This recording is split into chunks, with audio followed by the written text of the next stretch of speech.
Manhood ain't gotta feel like this.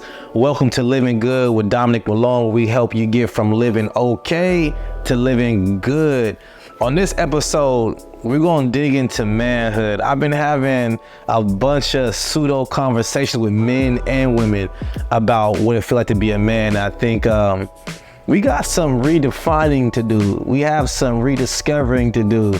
We have some new path to chart and some old traditional things to claim too. All right, so we're gonna talk about manhood from a couple perspectives. All right, we're gonna talk about it from a spiritual perspective, from a how would you say, from a duty perspective, and then we'll talk about it from just you being a creative being. Because I think right now a lot of manhood conversations are completely evolved around you being an opposite to a woman, you being somebody who has to serve or be a good partner to a woman, or somebody who has to provide for their family.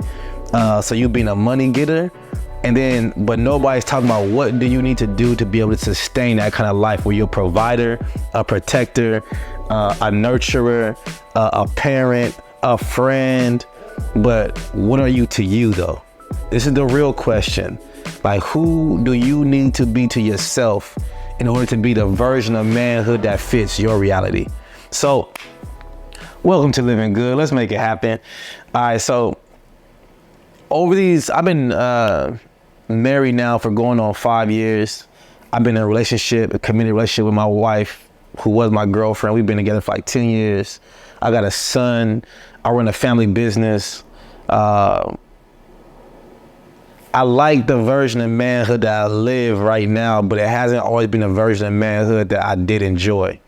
I've been taught, like most of y'all, that a man is a protector and a provider, and I'm honored to do those things for my family. But at some point, manhood gotta be deeper than that.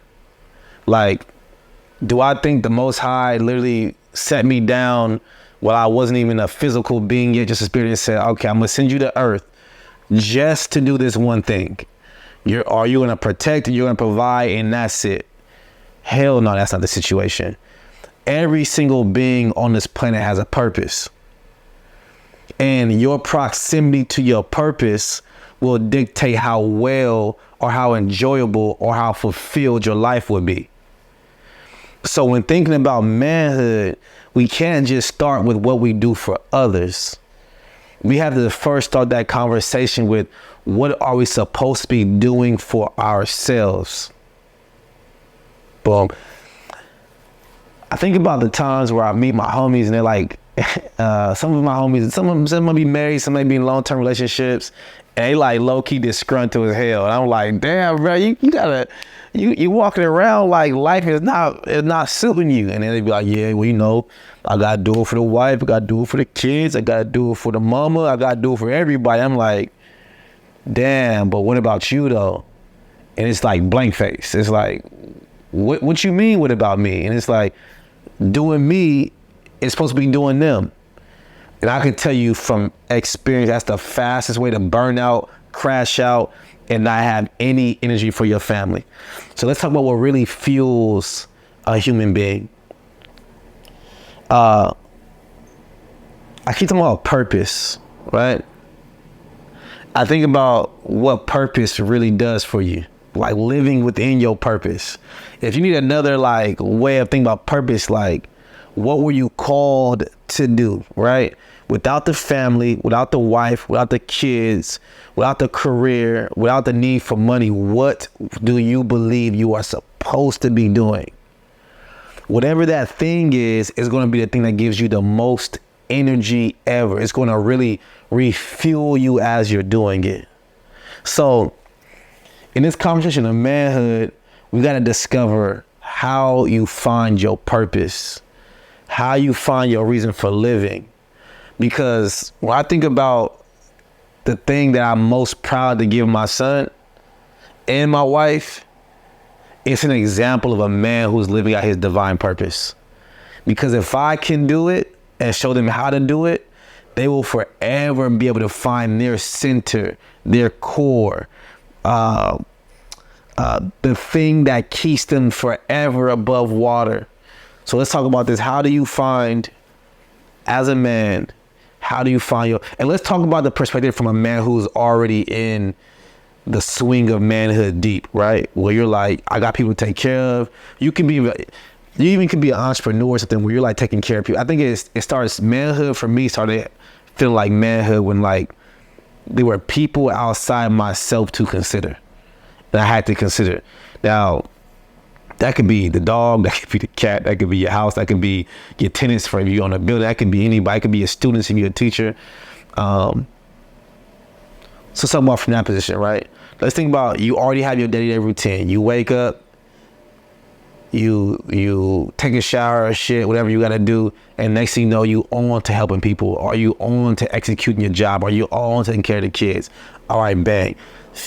From moment one, in order for you to step back into your purpose, step back into your calling, step back into the way of living that energizes you so you have energy for everybody else, because if your cup is empty, you can't give nothing to nobody else. Point blank, period. So here we go. Off the morning time, first thing in the morning, I want to give you some real practical shit to do. From the first thing in the morning, do not touch your phone. Do not send an email. One of my favorite entrepreneurs talks about waking up in the morning and getting right to emails and getting right to pitching and selling. I think that's got to be the worst idea ever. And I like, this dude is a great entrepreneur, but I could probably assume some things from his personal life, right? So the first thing you do in the morning, you got to spend time with yourself. What can that look like? That could look like hopping out of bed, going for a walk, going outside, taking a couple breaths. My favorite thing is to hop into meditation for 20 minutes right when I wake up. First things first, if the alarm goes off, I'll hit the alarm off, boom. I sit back, I'm literally just breathing. I'm just breathing and clearing my brain.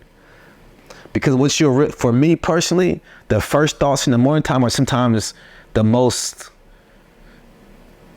I don't use the word anxious, but they're thoughts that are like time restrictive. Yo, you gotta do this, you gotta do that. You're supposed to be doing this. Wake up, eat, cook, go work out, da-da-da. I literally stop, quiet my brain, sit down for a second. Just calm myself down. And I'll start to realize how much power I really have for my day. I'm like, okay, cool. If you control anything, you control the pace of this day, right? Now let's draw that out. The more time you're able to spend with yourself, the more you can hear the internal voice and not just the things that are calling you externally. Meditation is dope because meditation takes your awareness from outside yourself and puts it inside yourself. And if you really want to find and discover what you're supposed to be doing on a day-to-day, moment-to-moment, or in your general life, you gotta get your focus inward. You gotta take your focus from being on everything else and everybody and bring it back to your spirit. The voice that's within you saying like, hey, we all know this voice too, man. We all know this voice. You ever been somewhere you're about to get in trouble? Something about to happen and you feel it, you like, yo, I should probably leave right now. Like something just telling me like I shouldn't be here. And then you get home and as soon as you left, it got turned. That voice is always speaking to you.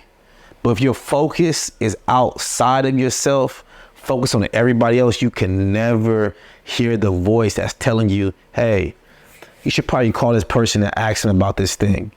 You know, you're really supposed to be doing this over here, but you stuck over here. All right, so purpose is one of them. I think the next thing is you have to let people grow on their own. As a man, sometimes you feel like it's your job to save everybody, the community, your kids, your wife, everybody's supposed to be saved. All right, cool. So let's backtrack that for a second. Some of the most intense lessons bring about the most important levels of growth. And if we don't allow people to grow themselves and to handle their own concerns in business, then the next thing you know, you're the captain save for everybody. You're saving everybody. And you gotta give people the grace and the strength and the belief in themselves to say, hey, I'm gonna let you handle that because this is really for you. So Let's see what else I got for y'all for this one, man. I think those are my two main points. I want to make sure I didn't forget anything. But my two main points are you have to spend time with yourself, discovering what you love to do. Oh, and if you really need to figure out what you love doing or what is your purpose, your passion, think about what you wouldn't do if money wasn't involved. If money wasn't involved and taking care of people wasn't a necessity, how would you really be living your life? What would you really be doing? And the crazy thing about this, man, I